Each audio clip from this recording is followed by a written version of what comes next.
আপনজনদের মতন এত টান দুনিয়াতে আর কোথাও থাকে না, তাই না?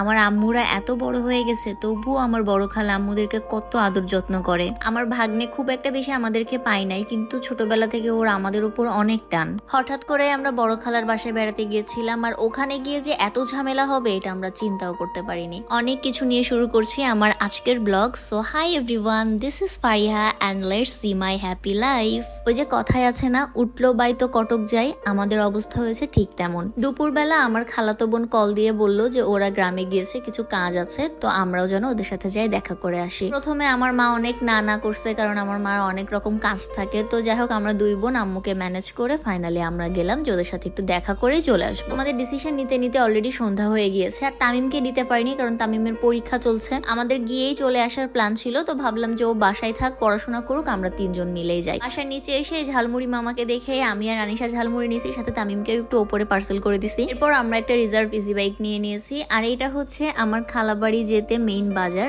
এই সেম বাজারের এই রাস্তা দিয়ে আমার নানু বাড়িও যাওয়া যায়, মানে আমার খালাবাড়ি আর নানু বাড়ির ডিস্টেন্স সর্বোচ্চ 10 মিনিট, খুব একটা বেশি দূরে না। তোমরা যদি কেউ এই বাজারটার নাম জেনে থাকো তাহলে অবশ্যই আমাকে কমেন্ট করে জানাবে। তো এই যে স্যার যার সাথে দেখা করার জন্য আমাদের এই সন্ধ্যাবেলায় তড়িঘড়ি করে চলে আসা, বাট তার মেজাজ খুব একটা ভালো না, তার মন টন খুব খারাপ।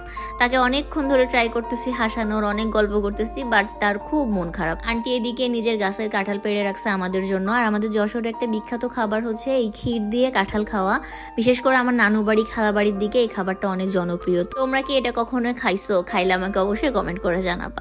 তো খেতে খেতে আমি তার মনের ভাব বুঝলাম, তার মন খারাপ, তার মনে এত হতাশা, কারণ হচ্ছে আমরা যেন আজকে রাত্রেবেলা থাকি। অনেকক্ষণ ধরে আমার পেছনে ঘ্যান ঘ্যান করছে আজকে রাত্রেবেলা যেন থাকি, তাহলে তার অনেক ভালো লাগবে, সে আমাদেরকে কোনোভাবে আসতে দিবে না। এখন আমি তাকে ডিরেক্টলি হ্যাঁ করতে পারতেছি না, কারণ আমরা কোনো প্রিপারেশন নিয়ে যাইনি, কোনো ড্রেসও নিয়ে যাইনি। ইভেন পরের দিন পৌরসভাতে আমার অনেক কাজ আছে।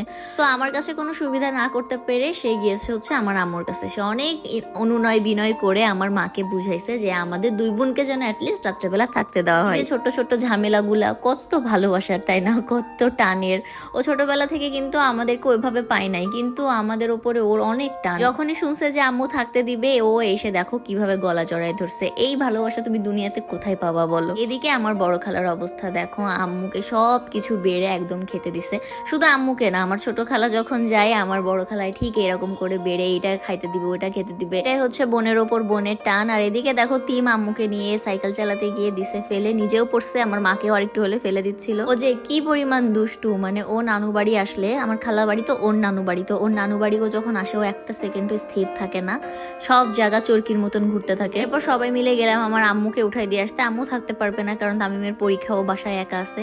আর দেখো যাওয়ার সময় আমার খালা আম্মুকে কত কিছু দিছে, প্রত্যেকবারই এমন হয়। তো রাত্রে আর কোনো ক্লিপ নেওয়া হয়নি, সকালে আমি তোমাদের জন্য বাসাটা ঘুরে ঘুরে ক্লিপ নিচ্ছিলাম। যদিও আমি একটা রিলস শেয়ার করছি অলরেডি, তোমরা দেখে নিও। আমার আন্টিদের বাসার এখানে আপুরাও বাসা করতেছে, সো সবসময় এখানে কেউ না কেউ থাকবে, আর আমরা ইনশাল্লাহ যাতায়াত করতেই থাকবো। আর আমরা আসার সময় আন্টি এখান থেকে কামরাঙা পেড়ে দিচ্ছিল, আর এই গাছের কামরাঙা অনেক মিষ্টি। এরপর আমাদের পাগলার অবস্থা দেখো, সে সকালেও আমাদেরকে আসতে দিবে না, ব্যাগ দুইটা আটকায় রাখছে, কোনোভাবেই সে আসতে দিবে না।